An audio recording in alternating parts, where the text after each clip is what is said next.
Hi, and welcome to this week's Wu Wei Wisdom Life Lessons teaching.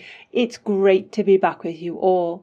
This week is part 4, our final part of our Inner Child Work series. So in previous weeks, we've talked about listening to your inner child, how to establish a two-way communication and teach your inner child, and how to establish trust with your inner child. And I'll put links to those in the show notes.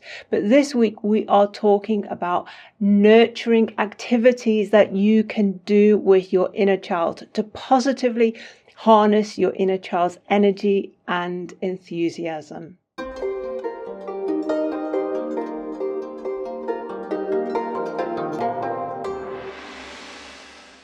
Okay, David, so how important is it to do daily nurturing activities with your inner child?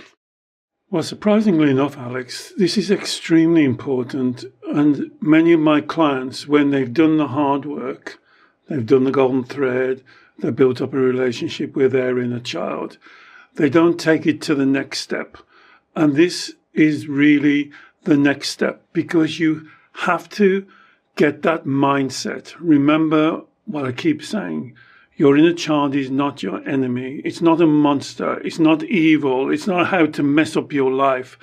And you have to change that mindset, because if you keep on treating it in that way, even though you have the techniques, the wording you're using, how you use a word, is going to affect that the inner child will still see themselves as separate from you and a victim.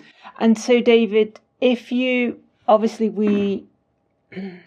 we're interacting with our inner child, what you're saying is we need to come at it from the right approach. Not like, oh, this is a problem exercise, or this is a thorn in my side. Having to do this is a real burden. You're saying approach interacting, engaging with your inner child in a positive way, like as if it's an act of self-love, self-nurturing, an act of health maintenance, really. And I would even say it's a bit of a fun game. So one of the main things that we promote as a way to connect with your inner child quite regularly is through what I call meditation. Again, I'm not talking about sitting cross-legged for hours and hours and hours and being uncomfortable and being unpleasant.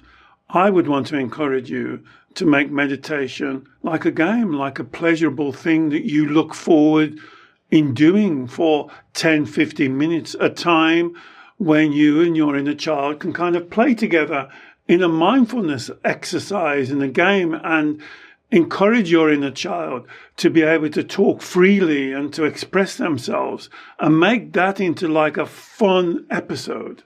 And I guess a lot of people would say, David, yeah, but it's not fun because normally my inner child presents upsets, grievances, things that it's angry about or fearful about. How can we shift from it being like a chore and uncomfortable self-discovery exercise to something which I can view as like really positive and healthy and enriching? Oh, such a great question, because this is why I like, well, one of the reasons, many reasons why I like the metaphor of the inner child. So in this metaphor of the inner child, dealing with your subconscious mind, dealing with your childhood events, I see yourself as the parent and that part of the mind as the child. And the child is coming to you for a teaching, to understand, for emotional education. And what you cannot do, and what a lot of my clients do, you get dragged down to their level. You operate on their level. And why this teaching, this full teaching, is so important, we want to lift the child up to a much higher, some of my clients like the word vibration. We want to lift them up into a higher vibration. So when you're dealing with, as Alex says, those difficulties, those entrenched beliefs, you can deal with it from a much higher, joyful, freeing, opening, compassionate, loving energy So you bring the child up to that energy. You don't get dragged down and get stuck in the cellar with the child. And I'm wondering, David, that if we make it a habit to do this daily check-in, so whether it's 10 minutes a day sitting in a quiet meditation, you can use one of our guided meditations. We have many on our YouTube channel. But I guess the more often we do this, we're then engaging with the inner child, allowing the inner child to speak, offload, share things it's stuck on. And that by doing that and making it a regular practice, it means that the imbalanced energy, the negative energy of the inner child doesn't build up like a pressure cooker. Because certainly if we don't listen to our inner child, if we don't regularly communicate with our inner child, what happens is the inner child issues build up and up and up, and the emotions get heightened and heightened and heightened. And that is when we choose to engage on those rare occurrences, that's when it's lacking joy. That's when it's really hard work. That's when it feels overwhelming. But by simply recognizing the fact that a 10-minute daily check-in through a quiet meditation, internal self-dialogue, that it will make the whole practice more joyful. Yes, Alex, and this is why this fourth section is so important. Because if you think of something that you have to do, but you don't mind doing it, like buying new clothes, or maybe females putting on makeup, or men doing something that they don't particularly would want to do, but you make it pleasurable. So for me, for a lot of my clients, when I talk to them, they have these overtones of meditation is a drag, is a something, oh my goodness, I've got to go and meditate now. And what we always try and encourage is meditation should be fun. And we often say you can do it when you're walking your dog. You can do it when you're just enjoying yourself. You don't have to be in an uncomfortable position. I'll give you what one of my clients said. When I suggested this, we'd done the inner child work. She was building up a good relationship with her inner child. But she says, I find it really hard to commit to 10, 15 minutes a day. And I told her, well, why don't you do it, and when you're walking? And she said, oh, that's interesting. We got a park right next to us, and I love walking as in the park and listening to music. I said, perfect. Why don't you use that 10 minutes a day, put some music on, walk in the park, and try that for that 10, 15 minutes when you communicate with the inner child. When I spoke to her next time, in a few weeks' time, she was so excited. She said, I've got to tell you something. Guess what we do? I said, she had to remind me. I said, what do you mean? Oh, on our meditation walks. We call them meditation walks. Well, what we're doing now is we're kicking the leaves. It's real fun. And it's just doing something. You know, when that part of you would like to do something a bit mad, a bit crazy, dress up, go to a fancy dress ball, perhaps join an amateur dramatic society, do something a bit out of the ordinary, and you can turn that into a meditation. And David, that brings me on to the other thing I wanted to ask you about. Of course, fundamentally, we have to have this internal dialogue, this internal check-in with the inner child, and what does the inner child want to bring to us for advice on or understanding on. But there's a big part of our inner child which is very playful and very creative, and that is it's a beautiful part of our character, and that we shouldn't always be serious and very adult and very analytical about things, and that we should nurture our inner child qualities of creativity, playfulness, inquisitiveness, lightness, also as kind of part of our regular regime of self-care. You're right again, Alex. You're perfectly right. I would say when you're being creative, that's probably the closest you are to your inner child. So if you're a person that likes art, drawing, particularly a lot of my clients love journaling. And I think journaling is a way, that creative writing, I think you do a little bit of that, and just writing and let writing whatever comes to your mind. Don't worry about punctuation, spelling. I think that type of fun thing, crafts work, is another important thing. Again, cooking. What a wonderful time to meditate when you're cooking a meal, because that is the time that creative part of you will come out.